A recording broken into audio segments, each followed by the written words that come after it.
बिस्मिल्लाहिर्रहमानिर्रहीम। अस्सलाम वालेकुम नाज़रीन, आप यूट्यूब चैनल देख रहे हैं। मैं इमरान ख़ान हूँ। आज 8 सितंबर है और आज एक बहुत इम्पॉर्टेंट दिन है। पाकिस्तान तहरीक इंसाफ का जलसा है, तो वो मैं आपको बता देता हूँ। रात तकरीबन आधी रात के बाद का मैं आपको अहवाल बता रहा हूँ कि 700-800 बंदा रात के आखिरी पैर तक मौजूद था जलसा गाह में। बहुत बड़ी तादाद में लोग वहाँ पर आए थे, फैमिली भी मौजूद थी, नौजवान भी मौजूद थे।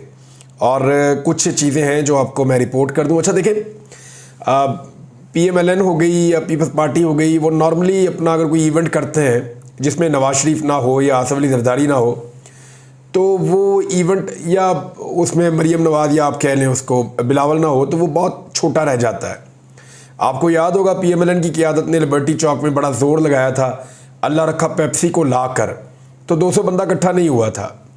सारे उन्होंने अपने लीडर इकट्ठे किए हुए थे। आज लीडर भी कोई नहीं था, यानी गुज़िश्ता रात जो हमने देखा लीडर भी कोई नहीं था। और अगले दिन जलसे में भी आज के दिन में लीडर ने नहीं होना, इमरान खान ने जलसा गाह में मौजूद नहीं होना। छुट्टी वाला दिन है, बेल भी नहीं हो सकती आज के दिन में। लेकिन इसके बावजूद रात को जितने लोग मौजूद थे वो उनसे ज़्यादा है जितने लोग जो PMLN के या पीपल्स पार्टी के जलसों में आते हैं। तो ये पाकिस्तान तहरीक इंसाफ ने गेन किया है। बहरहाल 700-800 बंदा मौजूद था। स्टेज नहीं लगने दिया गया अब तक की इतला के मुताबिक, और सामान जो है वो पुलिस वाले उठा कर ले गए थे। पहले कभी ड्राइवर उठा कर ले जाते हैं, कभी सामान उठा कर ले जाते हैं। मेरी आमिर मुगल से बात हुई, जो इस्लामाबाद में सदर है पाकिस्तान तहरीक इंसाफ के। ये साहब सबसे ज़्यादा दफ़ा गिरफ़्तार हुए और बार बार गिरफ़्तार हुए हैं। इस्लामाबाद के जलसे के लिए जितना ज़ोर इन्होंने लगाया, सारी पार्टी ने ही लगाया। शुएब शाहीन साहब हैं, शहरयार रियाज साहब हैं, बाकी लोग हैं, वो सब लोगों ने जोर लगाया। पाकिस्तान तहरीक इंसाफ की क़यादत है। मैं देख रहा था उमर अयूब साहब को, बैरिस्टर गौर को, बाकी लोगों को। आज़म सवाती स्पेशली आए हुए हैं, अब फैसल साहब हैं, फैसल न्याजी साहब, बाकी सारे पाकिस्तान तहरीक इंसाफ के बेशुमार लोग बहुत ज़्यादा ज़ोर लगा रहे हैं जलसे को कामयाब बनाने के लिए। लेकिन आमिर मुगल की जो कोशिशें हैं वो अलग हैं। देखें, वो हर दफ़ा परमिशन लेना, उन्हीं के नाम पर जलसे की परमिशन जारी हुई। पिछली मरतबा जब जलसा कैंसिल हुआ तो मैंने उनको बहुत तकलीफ़ में भी देखा। तो उनसे मेरी जब बात हुई तो उन्होंने कहा जी कि तो एक तरह से नो गो एरिया इसको बना रहे हैं, कंटेनरिस्तान बनाकर रख दिया पूरे इस्लामाबाद को पुलिस ने। रावलपिंडी और इस्लामाबाद से आने वाले रास्ते बंद कर दिए हैं, और साउंड सिस्टम जो है वो अभी तक नहीं लगने दिया जा रहा। अब अगर अभी तक साउंड सिस्टम नहीं लगा तो साउंड सिस्टम की आपको पता है कि बहुत बड़ी तादाद में लोग आ रहे हैं, तो वो ज़रूरत होगी। तो बड़ा मुख्तसर सा साउंड सिस्टम मौजूद है। जो इजाफी सामान वो भिजवाना चाह रहे हैं वो कंटेनर लगाकर बंद कर दिया गया है। लोगों को रोकने की कोशिश की जा रही है, लेकिन पाकिस्तान तहरीक इंसाफ की क़यादत ने ये ऐलान किया है कि लोग मोटरसाइकिलों पर आएँ या पैदल आने की तैयारी करें। दूर गाड़ियां खड़ी करके अगर 10-20 मील पैदल भी आना पड़े तो वो पैदल चल कर जलसा गाह तक आएँ। इमरान खान साहब ने बल्कि अपने पैगाम में याद दिलाया कि जब पाकिस्तान बना था तो लोग कितना पैदल चले थे, कितनी मुश्किलात उन्होंने देखी थी। आज पाकिस्तान बचाना है तो आप लोगों को आना पड़ेगा।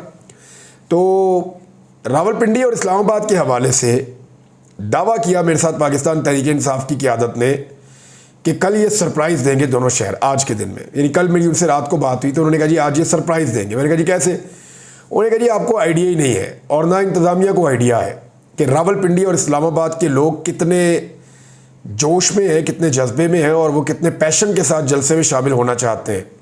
क्योंकि हमारे जो लीडर्स हैं या जो हमारे वर्कर्स हैं वो ग्राउंड से हमें रिपोर्टें भेज रहे हैं। लोग इतनी बड़ी तादाद में निकलेंगे कि कोई कंटेनर, कोई रुकावट, कोई पुलिस का नाका उनको नहीं रोक पाएगा। वो सीधे जलसा गाह में पहुंचेंगे, और जो खैबर पख्तूनख्वा से काफ़िला आ रहा है उसको रोकना तकरीबन नामुमकिन है।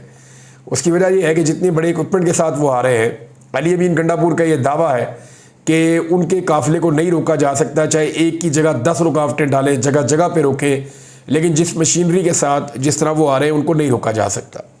बहरहाल पुलिस अभी सामान अंदर नहीं जाने दे रही, लेकिन इसके बावजूद गलियां जो हैं उनके अंदर रास्ते हैं, और मोटरसाइकिलों पे लोग किसी न किसी तरह करके पहुंचेंगे, और जब पहुंचेंगे रश बनेगा तो फिर कंटेनर वगैरह हट जाएंगे। और पाकिस्तान तहरीक इंसाफ को मुझे लगता है कि आज के दिन में चंद घंटे मिल जाने चाहिए जिसमें वो अपनी तैयारी मुकम्मल कर लें। अगर तो हुकूमत ने डिसाइड कर लिया कि बहुत बड़ी लड़ाई में जाना है, फिर तो वो इसको रोक पाएंगे या रोकने की कोशिश करेंगे, लेकिन उसमें लड़ाई बहुत होगी, नुकसान हो जाएगा। और अगर हुकूमत बचना चाहती है लड़ाई से, तसादुम से, तो फिर ये जलसा होने देना चाहिए।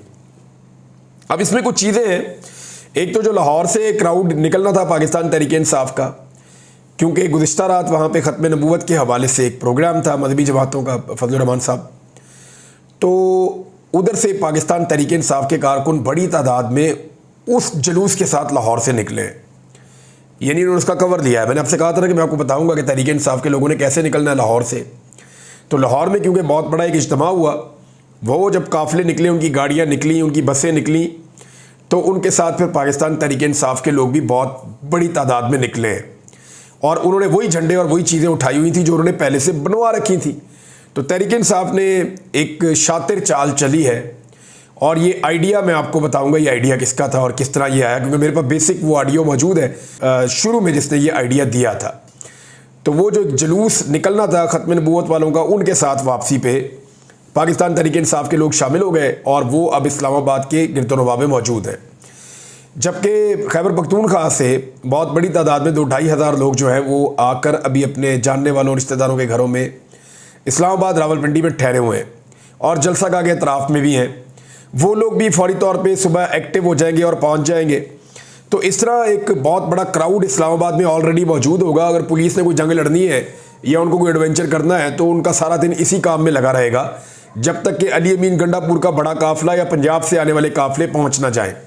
फिर रावलपिंडी और इस्लामाबाद के शहरी जो हैं वो मुख्तलिफ रैलियों की शक्ल में और छोटे बड़े ग्रुपों की शक्ल में जलसा गाह की तरफ आएंगे और आप ये सारे मनाजिर कल देखेंगे अपनी टीवी स्क्रीन के ऊपर, अगर टीवी ने दिखाया तो, वरना आप सोशल मीडिया के ज़रिए अपने टीवी पे या अपने मोबाइल पे आप ये सारे मनाजिर देख रहे होंगे। एक दो चीज़ें मैं आपको और बता दूं। एक तो रावलपिंडी की अदालत ने हुक्म दे दिया है और उनके हुक्म के मुताबिक अब रोका नहीं जा सकता। उन्होंने बाकायदा पुलिस को ये हुक्म दिया है रावलपिंडी की कि आपने रोकना नहीं है, लोगों के साथ जुल्म ज़्यादती नहीं करनी। लोग अगर जलसे में जा रहे हैं तो कारकुनों को आपने हरासा नहीं करना। यानी सिंपल ये है कि रावलपिंडी की अदालत ने पुलिस को मना कर दिया है कि वो पाकिस्तान तहरीक इंसाफ के कारकुनों को हरासा करने से बाज रहें, क्योंकि वो एक अपने कानूनी और आईनी हक के लिए जा रहे हैं। एक एहतजाजी जलसा है उनका। अब आज के दिन में जो कुछ भी होगा वो मैं आपको आफ्टरनून में रिपोर्ट कर दूंगा और सारी चीज़ें हम आपको बता देंगे।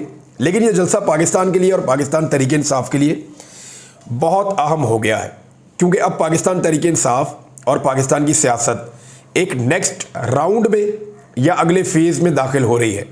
वो जो गेटवे खैबर पख्तूनख्वा से खुलना था पंजाब की जानिब, वो इस्लामाबाद जलसे से खुलना था और इस्लामाबाद जलसे के बाद मामला जाएगा पंजाब की तरफ। तो 8 सितंबर के बाद अब इस जलसे के बाद एक नया राउंड शुरू हो रहा है और पंजाब और सिंध की क़यादत पर दबाव बहुत बढ़ जाएगा कि वो भी अब कामयाब जलसे करके दिखाएं। यानी जो पीटीआई की पंजाब की और सिंध की क़यादत है उन्हें भी फिर जलसे करने पड़ेंगे और पाकिस्तान के अंदर भी पाकिस्तान के बाहर भी सबकी नज़रें जो हैं वो इस 8 सितंबर के जलसे पर लगी हुई हैं। ख़ास तौर पे एस्टेब्लिशमेंट जो है वो भी इस जलसे को देख रही है और उनकी नज़रें भी इसके ऊपर हैं और लोग निकल पड़े हैं, कई जगहों से रास्ते पे हैं। हलीम आदिल शेख साहब सिंध से आ रहे हैं काफ़िले लेकर। सिंध में अलबत्ता गिरफ्तारियाँ हुई हैं। सिंध पुलिस ने कारकुनों को गिरफ्तार करके जेलों में डाला है, यानी लॉकअप्स में बंद किया है। उनकी वहाँ से वीडियोज़ भी आ रही हैं बेचारों की। तो सिंध के अंदर बड़ी बुखलाहट है, वो पाकिस्तान तहरीक इंसाफ के कारकुनों को रोक रहे हैं। जबकि पंजाब के अंदर जो है वो अभी सूरत हाल अभी तक जब मैं ये वीडियो रिकॉर्ड कर रहा हूँ तब तक उतनी ख़राब नहीं है जितनी उम्मीद की जा रही थी। खैबर पख्तूनख्वा की जानिब से चतराल से लेकर स्वाबी तक तकरीबन तमाम अजला से पाकिस्तान तहरीक इंसाफ के काफ़िले तैयार हैं। मालाकंड डिवीज़न है, हज़ारा डिवीज़न है, DA खान, पेशावर, चारसद्दा, मरतान, अटक, रावलपिंडी, चकवाल, झेलम, गुजरात, ये हर तरफ से पाकिस्तान तहरीक इंसाफ के लोग शाम तक पहुँचेंगे इस जलसे में, जो जलसा पाकिस्तान तहरीक इंसाफ का और पाकिस्तान की सियासत का रुख मोड़ सकता है। जलसा गाह की जो वेन्यू में तब्दीली हुई थी, जो जगह थी पहले और उसके अलावा दूसरी जगह दी गई जो चंद 100 मीटर दूर है, उसकी वजह नवाज शरीफ और मरीम नवाज साहिबा का एतराज़ बताया जा रहा है कि ये दो लोग एतराज़ कर रहे थे। एतराज़ की जो वजूहात हैं वो आने वाले दिनों में मैं कुछ चीज़ें आपको बताऊंगा बड़ी इंटरेस्टिंग, क्योंकि मियाँ साहब बहुत परेशान हैं। वो इस वजह से कि अब एस्टेब्लिशमेंट जी थकना शुरू हो गई है। देखिए उनकी हिम्मत भी तो जवाब दे रही है। नून लीग और पीपल्स पार्टी के लिए दो चीज़ें बहुत इंपॉर्टेंट हैं, इस वजह से वो सख्ती कर रहे हैं इस्लामाबाद में भी और सिंध में भी और पंजाब में भी। तो जो दो चीज़ें बहुत अहम है उनमें एक तो ये है कि एस्टेब्लिशमेंट ऐसा लगता है कि अब थकना शुरू हो गई है। ये लड़ाई इतनी लंबी कभी होती नहीं, पॉलिटिकल पार्टीज़ को 1-1.5 महीने में दबा लिया जाता है। 2.25 साल 2.5 साल हो गए, मारते जा रहे हैं। एक पॉलिटिकल पार्टी हारती नहीं है, बल्कि लोगों में उसकी मकबूलियत बढ़ती चली जा रही है और एस्टेब्लिशमेंट की मकबूलियत को मनफी असरात उसके ऊपर पड़ रहे हैं।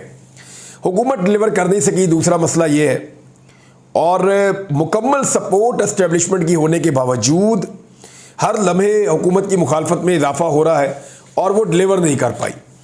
तो इस सिचुएशन में हुकूमत को एक चीज़ का डर है कि कहीं एस्टेब्लिशमेंट पाकिस्तान तहरीक इंसाफ को मारने से या इमरान खान की मुखालफत से अपने आप को कहीं दूर ना ले जाए। अगर एस्टेब्लिशमेंट ने इमरान खान साहब की मुखालफत छोड़ दी, और ये जब इस तरह के जलसे होते हैं या अवामी इज्तिमात होते हैं, तो एस्टेब्लिशमेंट में ये सोच बढ़ती है कि लोग तो उधर खड़े हैं, हम कहाँ खड़े। यानी एक आर्मी चीफ का एक स्टेटमेंट था, उसके ऊपर एक नौजवान ने जवाब लिखा हुआ था।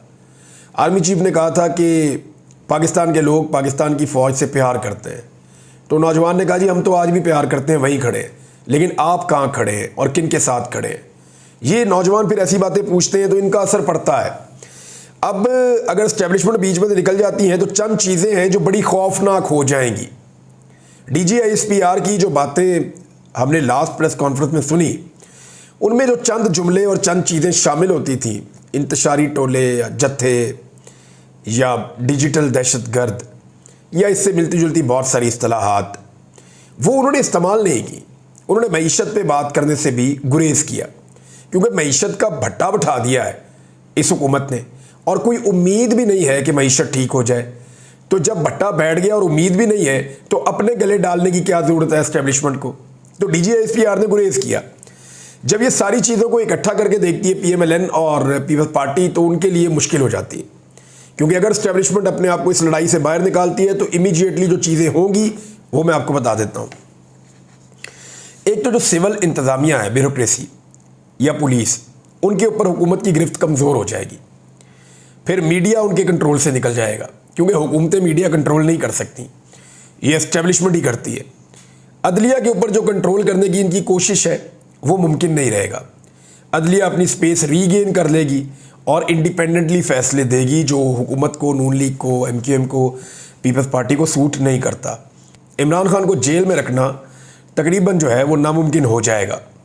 अवामी रद्दमल बढ़ता चला जाएगा और उसके नतीजे में ये तीनों सियासी जमातें मज़ीद गैर मकबूल हो जाएंगी।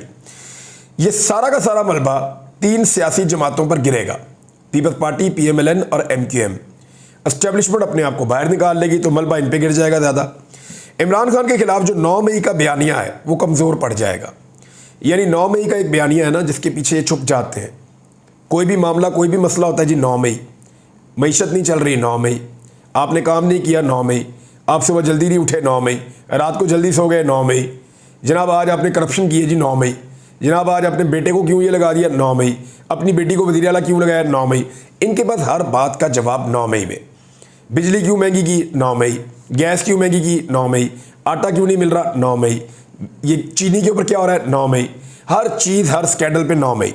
तो 9 मई का कवर इनसे जो है वो मैसर है, जो इनको वो इनसे छिन जाएगा।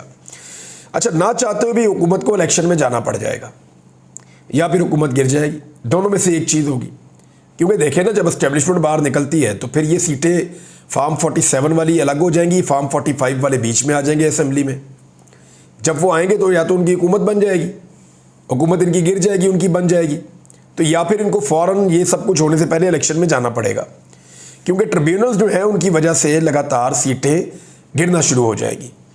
अगर एस्टेब्लिशमेंट ने साथ ना दिया तो काजी फ़ायद ईसा साहब अपने वक्त पर रिटायर हो जाएंगे, और काजी साहब की रिटायरमेंट की सूरत में नवाज शरीफ साहब पाकिस्तान से बाहर निकल जाएंगे, इसके कभी इम्कानात है।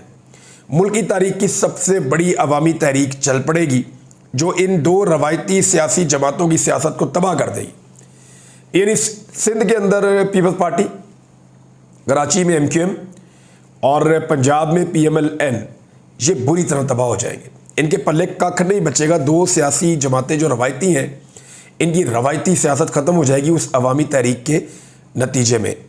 नून लीग की पंजाब में और पीपल्स पार्टी की सिंध में गिरफ्त भी ढीली पड़ जाएगी। जो लोगों को मार धाड़, पकड़ धकड़, ये कर वो कर, ज़ोर ज़बरदस्ती, धांधली करवा, ये सारा कुछ ये नहीं करवा पाएंगे अगर एस्टेब्लिशमेंट बीच में से निकल जाती है। तो बलूचिस्तान में पीपल्स पार्टी के लिए अपनी हुकूमत कायम रखना मुश्किल हो जाएगा, और इमरान खान को कौम से छुपा कर रखना भी मुमकिन नहीं रहेगा। उन्हें मंजर आम पे लाना पड़ेगा और फिर किसी किस्म के सियासी मुज़ाकरात नहीं हो पाएंगे। फिर फैसला अवाम ही करेगी, चाहे वो एहतजाज में करे, तो चाहे वो जलसे जुलूसों में करे, रैलियों में करे, तो चाहे वो बैलेट पेपर के ऊपर ठप्पे लगा कर करे, तो फैसला वो जो है वो अवाम के पास चला जाएगा। तो इस वजह से नून लीग और पीपल्स पार्टी चाहते हैं कि तसादुम कायम रहे, लड़ाई चलती रहे, कुछ ना कुछ करके एस्टेब्लिशमेंट की और पीटीआई की जंग जारी रहे, जो ये बड़ी कामयाबी से पिछले 2-2.5 साल से सिलसिला चला रहे हैं। और एस्टेब्लिशमेंट जो है उसके लिए ज़रूरी ये है कि अब अपनी इज्जत बचाए। देखिए, पाकिस्तानियों को जो चीज़ें समझ आ गई हैं वो चीज़ें पाकिस्तानी भूलेंगे नहीं। ये जो मौजें हुआ करती थी ना एस्टेब्लिशमेंट की, वो अब कभी भी नहीं होंगी, मुझे ऐसे लगता है। क्योंकि देखें, कबायली लोग हैं या बलोच लोग हैं, वो पहले जिन तकलीफ़ों को देख चुके, जिनको समझ चुके, अब पंजाब के लोग भी समझ गए और पूरे पाकिस्तान को ये बात समझ आ गई है कि पाकिस्तान के मसाइल किस वजह से है। मसाइल की सबसे बड़ी वजह यह है कि पाकिस्तान के सियासी मामलात में एस्टेब्लिशमेंट मुदाखलत करती है और हमेशा से करती चली आई है। अपने ज़ाती मफादात के लिए जो बड़े लोग हैं वो ये सब कुछ करते हैं, तो लोगों को अभी इस बात का पता है। तो एस्टेब्लिशमेंट के बाद मुझे नहीं लगता कि दूसरा कोई ऑप्शन है कि वो अपनी जान छुड़ाएं और इसमें से निकलें, तो उनको निकल जाना चाहिए। क्योंकि हुकूमत जो उन्होंने बनाई वो डिलीवर कर नहीं पा रही और इकॉनमी ठीक है नहीं, इमरान खान साहब की मकबूलियत में कमी हो नहीं रही। तो दो ही रास्ते हैं, या तो मार्शल लॉ लगा दें, तो या फिर इमरान खान साहब के लिए जो मुखालफत का एक बाजार गर्म किया हुआ है उसको ठंडा करें, आराम से अपने काम से काम रखें और पाकिस्तान को आगे चलने दें। सियासी प्रोसेस जो है वो सियासी जमातें और इदारे जिनकी जिम्मेदारी है वो मिलकर चला लें। अब एक और जो है वो अजीबोगरीब चीज़ हो रही है और वो एक खातून ब्लॉगर है, उनको जवाब बनाकर एक कहानी गढ़ दी गई है कि जनाब इमरान खान अब यहूदियों का एजेंट है। क्योंकि एक औरत है, उसने कोई ब्लॉग लिख दिया है वो जी अब इमरान खान यहूदियों का एजेंट हो गया। इससे पहले एक और औरत ने लिखा था तो पता चला था कि इमरान खान कट्टर मुसलमान है, वो तालिबान का दोस्त है। यानी 180 डिग्री का यू टर्न है। फटे मुँह ऐसे यू टर्न पे इनको समझ ही नहीं आती। इमरान खान को ना दुश्मन भी बड़े कम ज़र्फ मिले, कोई अक्ल वाले लोग भी नहीं मिले। इमरान खान साहब को एक बड़ा रिलीफ मिला है, वो मैं आपको बता देता हूँ, और वो उनको मिला इस्लामाबाद हाई कोर्ट से। क्योंकि वहाँ इमरान खान साहब को बहुत परेशान किया जाता था, तो हाई कोर्ट ने बाकायदा 3 वकला जो हैं उनको अब निगरान मुकर्रर कर दिया है। वो 3 वकला जाया करेंगे इमरान खान साहब के केसेस को सुनने के लिए, उनमें से कम एक, और वकला की जो मुलाकातें हैं उनका तरीक़ाकार भी बताया गया। तो अदालत ने बड़ा टाइट कर दिया मामला कि जो ज़्यादतियाँ इमरान खान साहब के साथ जेल में हो रही थी उनमें से ज़्यादतियों के एक बड़े हिस्से के ऊपर कंपनसेशन हो गई है। तो ये इमरान खान साहब के लिए एक बड़ा रिलीफ है। टाइम कम है, डिटेल में बाद में बताऊंगा, लेकिन आज पाकिस्तान तहरीक इंसाफ का जलसा है। जो भी सिचुएशन आगे बढ़ेगी मैं आपको टाइम टू टाइम बताता रहूँगा। अब तक के लिए इतना ही। अपना ख्याल रखिएगा, अपने इस चैनल का भी। अल्लाह हाफ़िज़।